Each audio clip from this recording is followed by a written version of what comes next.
Hello valued viewers, I hope you're all doing very well. Today we're looking at a very important but also extremely controversial piece of British military history. The bombing and subsequent casualties on board the RFA Sir Galahad.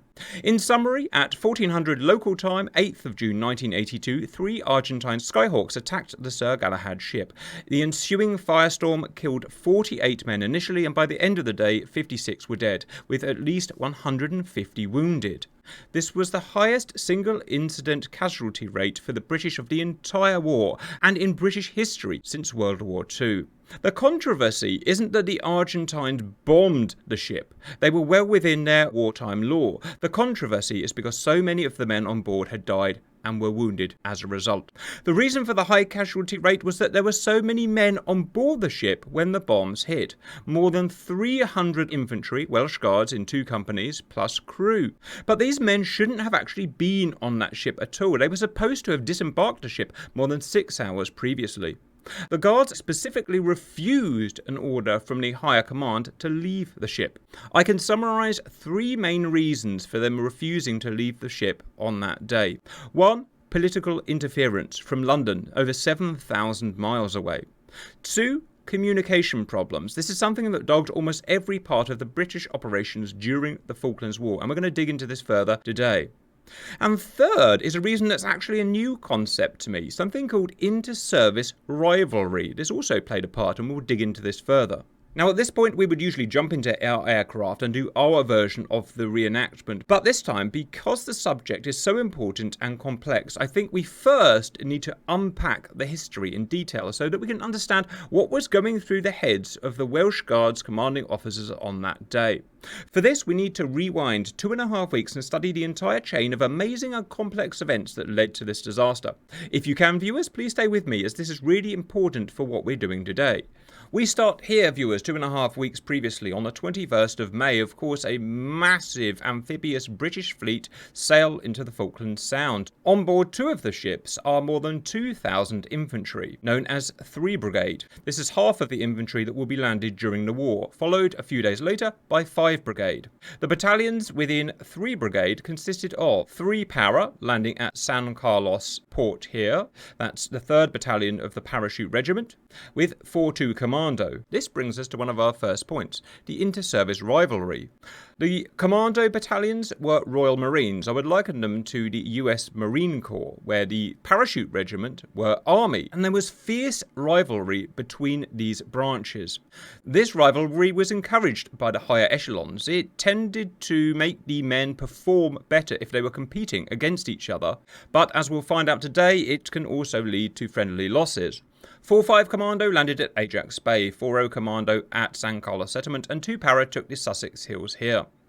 The first 5 days, these battalions spent protecting San Carlos, while a frantic helicopter operation loaded and unloaded supplies from the ships into the San Carlos area to create the necessary infrastructure. After 5 days, the second half of the troops were arriving, 5 Brigade. This means that the existing battalions could be relieved and they could move forward into their attacking positions. At this point, it's important to understand what the objective of the war was. The overall commander of land forces was Major General Jeremy Moore. His objective was to take Port Stanley here. This is where the higher echelons, including General Menendez, resided, of the Argentinian forces. The idea was take Port Stanley and win the war. The initial plan by Moore was a type of blitzkrieg sudden attack, where, once San Carlos had been established, the attacking battalions of 3 Brigade could be airlifted very quickly to forward operating positions, at which point they could launch their attack. But this relied on a huge amount of troop-carrying helicopters. The troop-carrying helicopters were on board the Atlantic Conveyor, which only a short time ago had been hit by 2 Argentine Exocet missiles around here and sunk, resulting in 4 of the 5 troop-carrying heavy Chinook helicopters being lost with the ship, as well as a series of other helicopters. Only 1 troop-carrying Chinook survived, known as Bravo November. With the loss of these helicopters, it was clear to Moore that the battalions could not be helicoptered forward, and so instead the game plan changed. Instead, a slower assault would happen, with these battalions mainly walking over this terrain to their forward operating bases. 3 Para, 4-2 Commando, 4-0 Commando and 4-5 Commando walked painfully slowly through the difficult terrain to create FOBs at Teal Inlet here, Estancia here, and the heights of Mount Kent here. But 2 Para did something different. Instead of going east, they went south to Goose Green. We have to understand why this happened, and to do that we have to understand the politics behind the war. It's important to note that there was not a huge amount of support for this war back home with the public and ergo by the political classes. There was a very fine threshold of how many men could be lost before the war would essentially be cancelled and a ceasefire sought for. Over the 5 days of the San Carlos landings, a huge amount of British ships had been sunk and many more put out of action, much more than had been predicted. This puts the British forces perilously close to this loss threshold. Many more losses and the war risked being cancelled and or lost. Thatcher's government in the UK therefore demanded a win of Jeremy Moore. As a result of this pressure, Moore ordered 2 Para battalion south to attack Goose Green with the idea of just winning some type of war. It's important to realise that Goose Green didn't really have to be taken out. Although it was a garrison of a regiment of over 1,000 Argentinian troops, it wasn't a vital objective to the war. It could easily have been blocked and the rest of the battalions carry on for Port Stanley. But it became a target because of this political pressure. And that brings us into one of our first points today, the political interference against the original commander's wishes. 2 Para went forward. They arrived on the 28th and the Battle of Goose Green commenced. The Battle of Goose Green was officially the bloodiest land battle of the Falklands War, closely followed by the Battle of Mount Longdon here. As a result, 2 Para of their 620 or so men had 18 killed and 64 wounded, reduced to just over 500 effective men. 12th Infantry Regiment, Argentines with other consolidated units, lost 55 and 145 wounded before they surrendered, and at the end an overwhelming British win. 2 Para spent the next few days consolidating and waiting for the next order of move. The order was given from Moore, and that is, as 5th Brigade now entered San Carlos, 2 Para must wait for a battalion of Gurkhas to arrive on foot.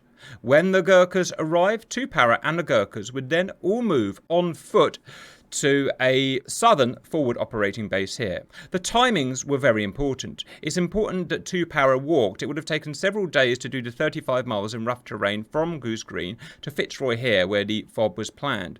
Those few days would have allowed Moore to get the necessary logistics, defence and equipment over to Fitzroy by the time the battalion arrived. But it wasn't to be, and a very important piece of history took place. To put ourselves in the mindset of 2 Para at this point, they have just won a very bloody battle, one that debatably should never have happened in the first place.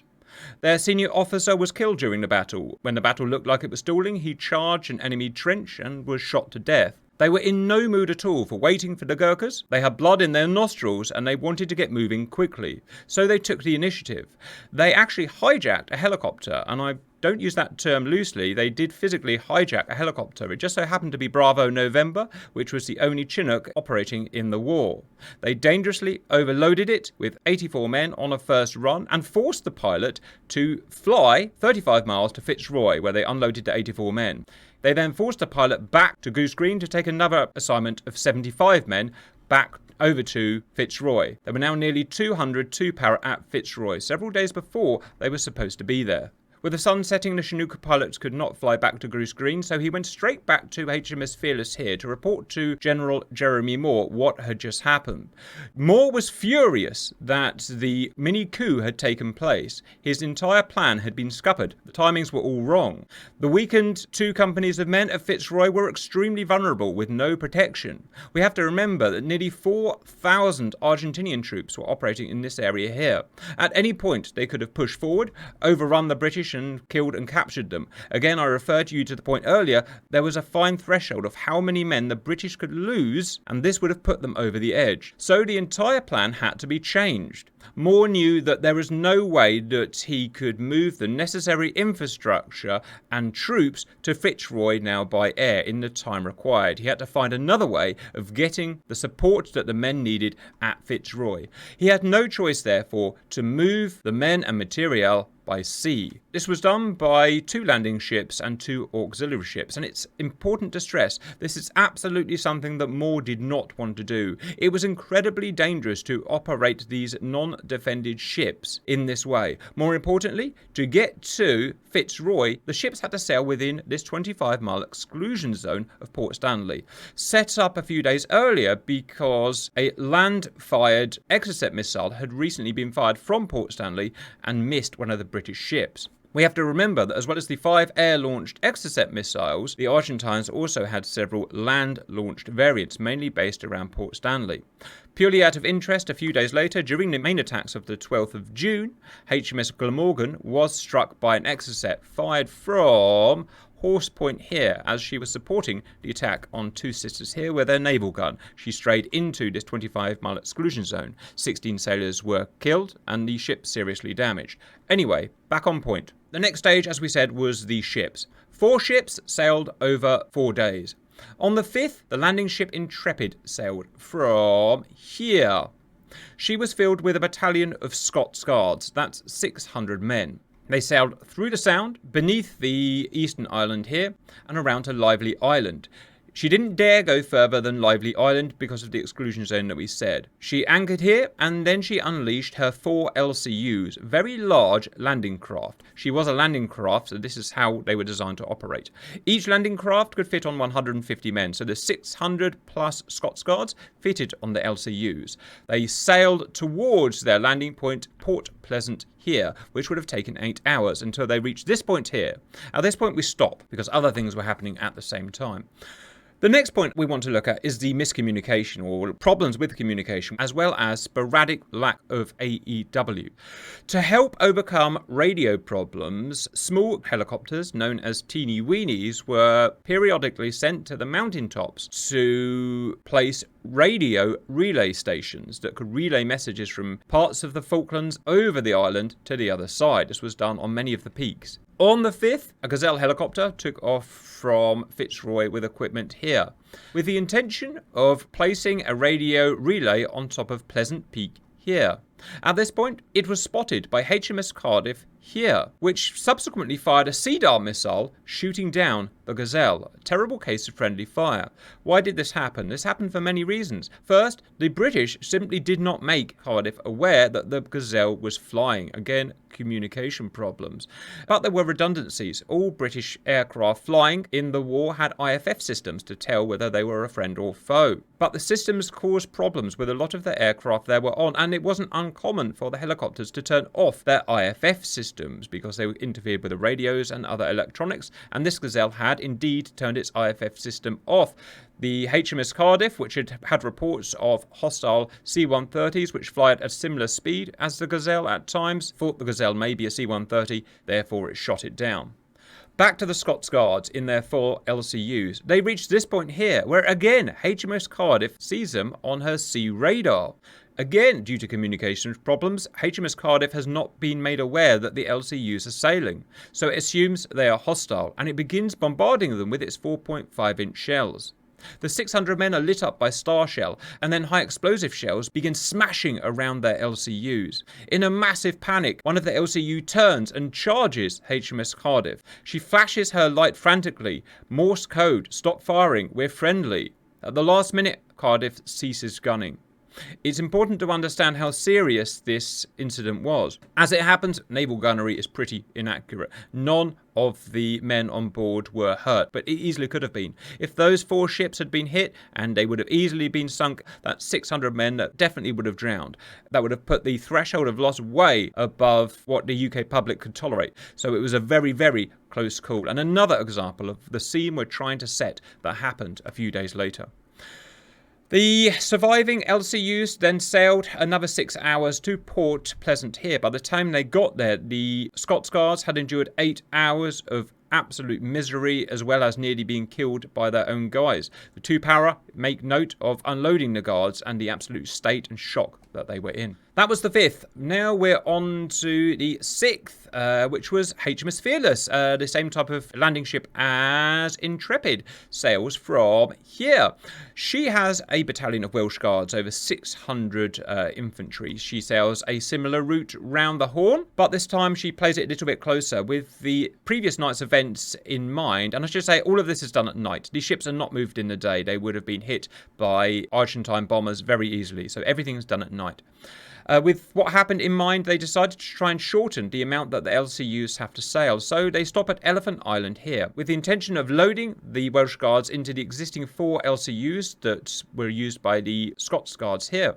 Unfortunately, guess what, viewers? A massive miscommunication happens, and the LCUs are not sent back in time, leaving only the 2 LCUs on board Fearless. Half of the battalion are loaded up onto the 2 LCUs for the 4-hour journey to Port Pleasant, which happens without incident. Then Fearless retreats back to the relative safety of the Sound and the escort warships. On the 7th of June, Sir Tristram, which is an RFA, it's an auxiliary ship carrying various hardware, carrying at least 1 Rapier air defence site and a whole load of logistics needed to quickly build the base where 2 Para are now at, sails. It sails a similar trajectory, but remember, this is not a landing ship, so it has to go into the 25-mile exclusion zone all the way to the port itself, and it does that without incident. It lands here. Here is Tristram on the 7th of June. She's unloading her stores as quickly as she can so that she's not kept waiting in the day where she could be hit. At least 1 Rapier site is unloaded, unpacked, and set up near the fob at Fitzroy here. Finally, with Tristram still unloading on the 8th, early in the morning, Sir Galahad sails. She's carrying, as well as various logistics, the half of battalion that Fearless could not deliver. So 2 companies, about 300 men. She sails the normal route, again, all the way into Port Pleasant. Now, it's really important to understand what happens as she enters Port Fitzroy into Port Pleasant. The Welsh Guards on board are told that they are going to first be landed here at Bluff Cove, and then the ship would head south to Port Pleasant here to unload the hardware for the main fob there. Once the Welsh Guards are at Bluff Cove here, they can then almost immediately start moving north past Mount Challenger here and setting up for the main attack that's going to happen, and did finally happen on the 12th of June after the several days of delay caused by what's about to happen. But absolutely inexplicably, in the last few minutes of travel of Sir Galahad, she's rerouted without the Welsh Guards being told. She's rerouted here to Port Pleasant. The idea being now that the hardware would be unloaded and the Welsh Guards would be unloaded here. The Welsh Guards aren't told this at all. When they're asked to get off of the ship with the hardware, they flat out refuse. With the Welsh Guards refusing to leave, the senior commander of the FOB, in overall command of this area, approaches the commanding officer of the 2 companies and gives them an official order to leave Sir Galahad. Furious words are exchanged, but still, the Welsh Guards, they refuse to get off. We now need to understand why. What's going on their heads at this point? Why don't they get off a ship now that it's becoming light? It's clear that the ship is vulnerable. They could easily be hit by attack. Why don't they want to get off this ship? The reason that they chose to stay on is because they needed to get to Bluff Cove as soon as possible. And they figured, rightly so, that after the hardware was unloaded, this ship would then move 1 mile there and unload the guards. If they were unloaded here, they would have to walk all the way past the fob, along this road, over this bridge, all the way to Bluff Cove here. But even that wasn't possible.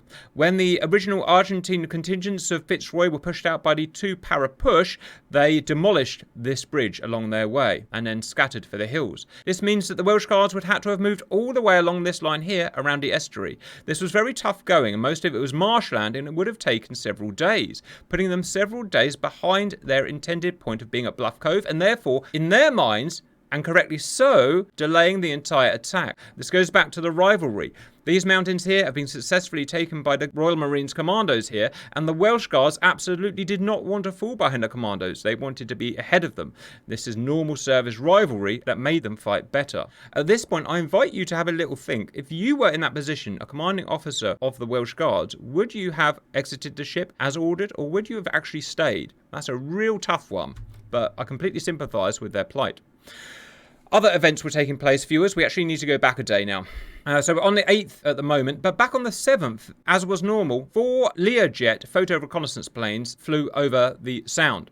They were taking periodic pictures of the naval movements of the British ships. HMS Exeter, placed here, fired 1 Sea Dart at one of the Learjets and took it out, but 3 remained. The 3 passed roughly in the area of the operation that was happening around Fitzroy. It took pictures of the landing ships. The Tristan was there, the Galahad wasn't yet.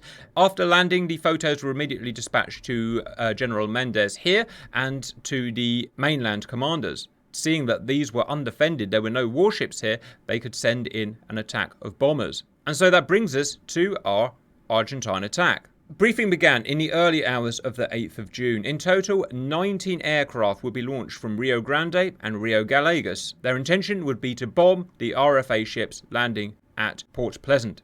First, from Rio Gallegos, 4 Mirage 3 EAs took off. These would be a distraction force and prove very effective. Followed a few minutes later by 8 A4 Skyhawks, named the Bulldog and the Mastiff Flight. From Rio Grande, 6 Daggers, Flight's Dogs and Cats, plus a single Learjet took off.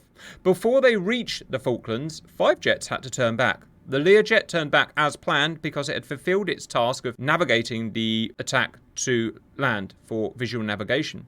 As well as that, 3 Skyhawks and 1 Dagger turned back. They had technical faults, and it's important to understand why. At this point in the war, something like 40 Argentine aircraft had been shot down and lost altogether, and almost all of the rest had sustained some sort of damage, so technical faults would just get worse from here on in. It's also important to say that this was one of the final attacks from the mainland by the Argentinians. Arriving over the island, the first detachment from the group would be the 4 Mirages. They turned left and headed north. Their objective was to engage Sea Harrier air patrols above the island and keep them away from the bombers. After learning how devastating the Sea Harriers were at shooting down bombers, it's important to say at this moment that the Sea Harriers at this point were extremely reduced for 2 reasons. One, of the 2 carriers, HMS Hermes had suffered a major technical fault. She had to be sailed east out of the combat to be repaired, leaving only 1 carrier, HMS Invincible, with her 801 squadron. As well as that, a FOB set up a few days before at San Carlos here, a temporary steel runway where the Harriers could land, refuel, and then operate, allowing them to operate for more hours per day. A few hours earlier, had just gone out of action when a land attack Harrier had crashed on the runway, putting it out of action, meaning that there were only 4 Sea Harriers for the entire of the islands at the time of the attack. Sadly for the British, all 4 Sea Harriers saw the Mirages and engaged. They had taken the bait. The Mirages knew, and I should say at this point, the Argentine pilots throughout this war generally were very good pilots. And the Mirages knew they were being attacked, and they headed northwest and suckered the Harriers completely away from the island, leaving the East Island undefended. The next event was the 6 Daggers, which upon reaching the Sound left the attack. They were ordered to attack the completely vulnerable RFAs at Port Pleasant, but instead they saw something shiny out of their eye. On their port side, they saw HMS Plymouth. And this is one of my bugbears of the entire Argentine attack. Rather than going for the big, squishy, undefended RFA, they went for the heavily defended, relatively small HMS Plymouth, a warship. Throughout almost all of the attacks over the last 2 weeks, the Argentines had attacked small, heavily defended warships rather than the easy to kill, easy to find, squishy RFAs, landing ships and civilian ships. If they had done a different doctrine and attacked the other ships, almost certainly they would have passed the threshold of what was tolerable to the British public, and they could easily have won the war, but they didn't. And here's another great example of them failing and going for a warship. The 6 Daggers attacked with cannon and bombs, and yet again they failed to learn that their bombs would not detonate if dropped under a certain altitude. They were dropped low, and all 4 bombs that hit HMS Plymouth failed to detonate. The bombs were simply not in the air long enough for the aerodynamic screws to unscrew and fuse the bombs, something that had happened to probably the majority of the bombs dropped by the aircraft in the last 2 weeks.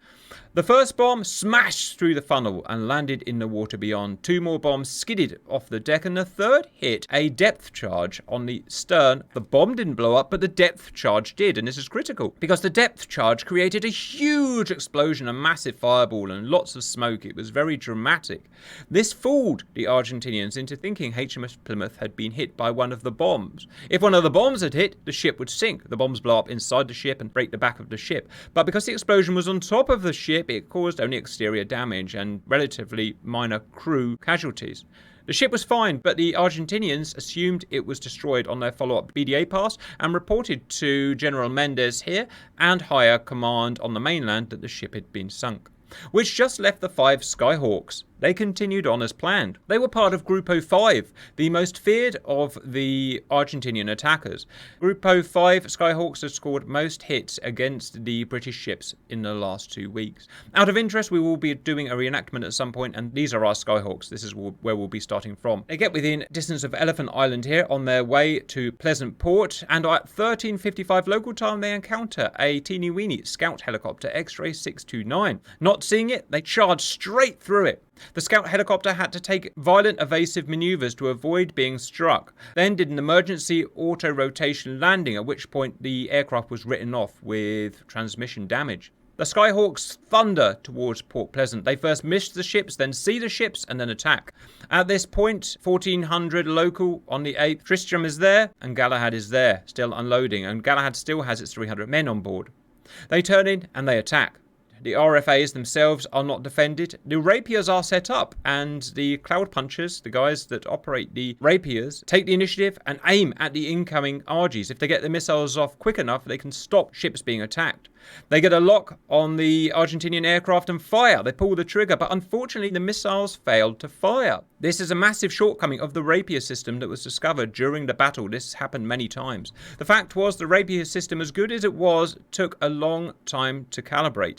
It was pre-calibration completion, and therefore the missiles were not at a state where they could fire, and the missiles refused to fire. Again, this happened a lot on the 21st and the 22nd during the initial landings. There were plenty of small arms. There were over 1,000 men here, but they were not equipped to shoot down fast-moving jets. The pair of Skyhawks dropped 2 bombs, which hit Sir Tristram here, but again dropped too low and the bombs refused to detonate, instead killing 2 merchant seamen. And then the final 3 go for Sir Galahad. They drop their bombs, and 4 bombs in total hit the ship and do explode. But it didn't matter, only 1 bomb was all that was needed. It's important to understand that these are RFAs. They are not troop carriers. They're not designed to accept damage. They're full of massive diesel, petrol and oil bowsers, as well as various munitions. The smallest explosion would set the whole ship off. The stern immediately caught fire, one of the bowsers, and the flammable spread throughout the entire ship. An inferno raged through the entire vessel. Terrible burns occurred to the Welsh guards. Within this first attack, 48 Welsh guards were killed and over 100 wounded. Probably the most famous of the wounded would be Simon Weston, gaining celebrity status after the war for his work in bringing awareness as well as his charity work. He was subsequently awarded an OBE and CBE, very high orders given to public persons, as well as his military awards. When one of the big ships was hit like this, and you can go back to Ardent, you can go back to Coventry, the Atlantic Conveyor, helicopters within response range are ordered to fly and help out. So many helicopters which happen to be in or around Fitzroy are scrambled over to that area. They're not actually told what to do. They're just told it will be obvious when you get there. And of course it was. The massive burning ship. They had to get as many of the men off as possible. It was a free-for-all, and the operation proved very difficult. The helicopters raced in with all the ambition of trying to winch men out of the water, trying to winch men off the ship, but in many ways it proved to be counterproductive. What the Welsh guards wanted to do was get the life rafts into the water and onto those life rafts as soon as possible, but the problem was the downwash from the helicopters was smashing and pushing those life rafts out of reach.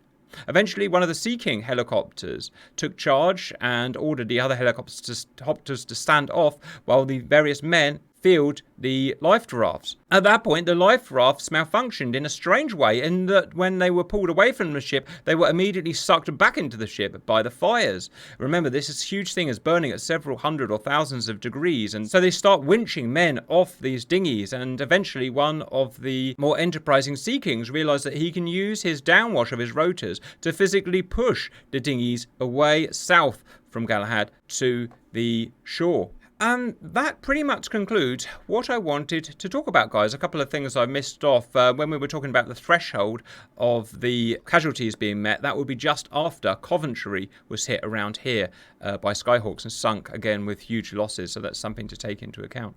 My idea of this long speech, viewers, was to try and understand the chain of events that led to these men having to make this terrible decision. The political decision, sending 2 para to Goose Green, the subsequent hijacking of the helicopters, the complete change in plan, the ships being forced and sent into a dangerous area, leading to what would become the Galahad disaster. Guys, before we go flying, at this point, is there anything you want to add, any corrections you want to make, any thoughts based on what we've been talking about?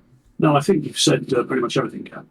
We're going to do 2 reenactments, viewers. The first reenactment, we like to do it from both sides because, well, that's what we're interested in. First is going to be the Skyhawk attack. We'll probably have more Skyhawks than they actually had.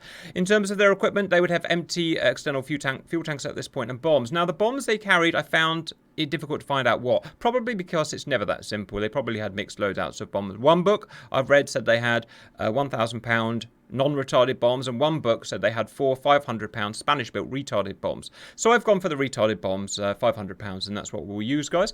At that point, guys, as soon as and if we hit the Galahad, we will then reenact the British side, which is the rescue and recovery. There will be several aircraft here that have been delivering logistics to Fitzroy. There will be a mixture of Gazelles, we've got some teeny weenies there, but also jungly helicopters. We've got Hueys playing the Wessex, and we've got Me-8 playing the venerable Sea King. We will fly to the damaged ship and try and rescue or simulate rescuing as many men as we can. Stand by. Welcome in, viewers. We're starting 25 miles away from the target as best as I can match these up. There's a few more of us than there were in real life, but so be it. Guys, I'm unpausing now. Right, who's in the lead? Is it Poosh? Yeah. Guys, set your jets up, please.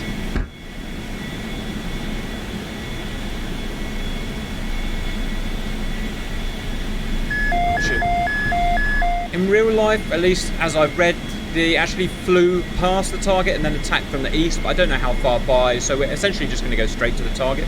It's important to stress, viewers, that this is a very, very sensitive subject. A lot of people in my own group asked me not to do this reenactment, not to bomb the ship. And I've had a good think about it overnight, and the conclusion I came to is, yes, obviously we shouldn't do reenactments of aeroplanes crashing into the Twin Towers and stuff, because obviously civilians were killed. That's not on. But everyone that was killed here, apart from a couple of merchant seamen, were combatants in a war, so I think it's okay to do. One of our guys doesn't want to fly it, and that's absolutely fine. It's absolutely not in everyone's taste, but what I don't want to do is selectively pick and choose what we do. I don't want to bomb people in Egypt and people in Pakistan and people in China and people in Russia and then not go and bomb the British or Americans. I don't think that's quite on. Again, as long as it was war personnel that were killed. So that's my thinking. Maybe I've got that wrong. Maybe I'm just evil, but that's my thoughts. Right, Push, can I have a wing waggle so I can find out which one's you? Push is far ahead. Everybody's following me. Right, Strider. I guess we're following you then. A thing happened on the coast. What happened, guys? Something blew up. What? Yeah, no idea. Did someone bomb the target? Oh, No. well, Mems, what did you do? target is a random beach. And no, I'm still flying. I think somebody else is now. Yeah, it was me. I ran into the ground. Push ran into the ground. Well, there you go. Strider, you're now the leader. Let's go. Right, everyone just keep Strider in sight and we'll be fine. Alright, what was the heading you wanted us to go on? Once we get to the steer point 1, we're going to head on 050 magnetic to get to Pleasant Port. Alright. You see that island out to the right of the tanks? That little island? Yes. Alright, that's where you want to make your left turn. When you get parallel to that. So, right about now is fine. Alright, let's see if we can even make it there, viewers. As we said, Group 05 were presumably the most proficient of the Argentine pilots, getting the best results. Did you say 050 or 058? 050. I think we're on heading, guys. I mean, as best as we can navigate, I think we're on heading. Wow, the land is so flat here, there's no cover. I'm surprised it didn't get picked up by more ships. I mean, they did get spotted. Absolutely, they got spotted by Oh, we're meant to be hitting a scout. Oh, there's a scout helicopter right in front of me. Let me charge him. Scout helicopter had to make an emergency landing and broke his helicopter. Yeah, they absolutely did get spotted, but it was surprisingly late. It shows the... I actually alluded to this at the beginning of how important and how different the war would have been for the British if they had an AWACS. Constant trouble with AEW and spotting ingressing low-level aircraft. As we said, 3 attacked Galahad and 3 attacked There they are, they're left. I just saw them. Visual. They're massive. Yep, come left. Running for attack, full power. 25 degrees. Visual. 10 o'clock. I'm running in on the left boat. Rifle fire is shooting us, but the Patriot's not firing. I'm taking hits from rifle fire. Rapier. Rapier, sorry. Too many words. Cap. Bombs away. Direct hit on Galahad. As soon as they dropped their bombs, they would head maximum power west to try and get away. Great hits, guys. I mean, just as, you know, ignoring the sensitivity of it, that was really good. You know, they're not easy to hit, those ships, with snake eyes like that. Well done. We're going to switch to our helicopters now. No, in fact, let's go a little further out. Let's just go a little further out, and then we'll switch to our helicopters to do the rescue. So presumably, in real life, they would have been a bit more organised and stayed in formation. What are you doing at 20,000 feet? Why are you up there? You'll be low. The Black Death will be all over you. All flying was done to survive, deliberately super low. That's why they were so hard to spot.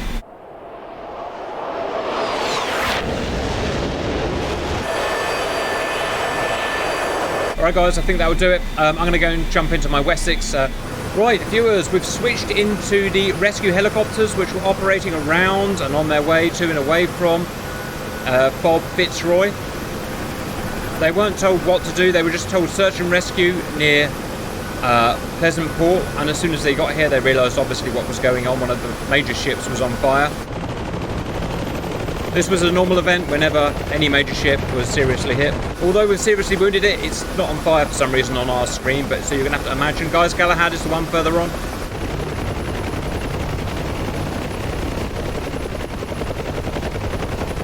My Huey today is representing a medium-class Wessex. We've got the Mi-8s representing the Sea Kings, and we've got a couple of scouts as well, Gazelles. Alright guys, the Inferno is raging on Galahad. The men need to be taken off as soon as possible. Men are busy getting into dinghies around. Some have just jumped into the sea. My wincher is getting my winch ready. And stop. These rescues were chaotic in organisation, but brilliant in terms of professionalism. As far as I'm aware, there was never any helicopter hitting other helicopters on these rescues. So it was all amazingly well done. Obviously, there's only so much you could plan for an event like this. Right, I'm going to work my way into a hover. Watch out for BRS, viewers. I apologise if any of us do crash. It's not on purpose, obviously. It's just these helicopters are not easy to operate. Great work from that Mi-8 pilot. Who's that? Simba. Wowee. Someone's been practicing the helicopters. Alright, you're a Sea King, so you've taken on 20 wounded. Get them back to Fitzroy immediately, Simba. I'm going to start winching men out of the water if I can get my hover on, which I can't. Okay, finally achieved a hover. I'm winching a guy who's Welsh Guards, who's down in the water, and a merchant seaman. 2 men on board, 2 men on board. Going for a third. Guy in a dinghy who's managed to get away from the Galahad. I see a Gazelle has landed, well done. Great Sea King work off the Foxhole. Wow, look at us being professional, guys. Picked up a third Welsh Guard. I think that's going to be my lot for now. Gonna wait for some of you guys. Who's the Mi-8 over the Foxhole? Matrix. Nice flying. Okay. I'm the boss man wounded. Roger, let's go, go, go. Get back to Fitzroy once you've got your load, guys. As is normal, a triage system was set up at the nearest fob, which was Fitzroy here, viewers. The priority cases would then be shipped back to the helicopter back to the red and green life-saving machine run by Surgeon Rick Jolly in Ajax Bay. The priority cases from there would then be taken to SS Uganda hospital ship in Falklands Sound. Did you make it down, Simba? I can't see you. There you I are. did. I'm now taking back off. Right, go get some more freaking men. Let's save the men. Did any Gazelles manage to take some? Goose did. because those, of course, were used primarily for Kazivac in this. Although they can only carry 2 stretchers and 1 guy inside, they were used as Kazivac. Right, just don't crash it. Good landing, Wessex. Teeny Winnie arriving. Oh, and everyone's gone. Everyone's gone. Everyone's disconnected. Oh, dognammit. How about that? The internet's just failed. I've just got a new internet, viewers, and it doesn't work, as it turns out. So everyone's gone. That's a shame. But the boys did well we could. It's my new internet. There's nothing I can do about it, viewers. But well done for rescuing what we could rescue. Obviously, the operation lasted all day until all of the men were taken off the ships. That's it, guys. We've done the best we could, viewers. I hope it was, you know, we treated it in really, well, you know what I mean. Didn't try and do it in justice. Bye-bye.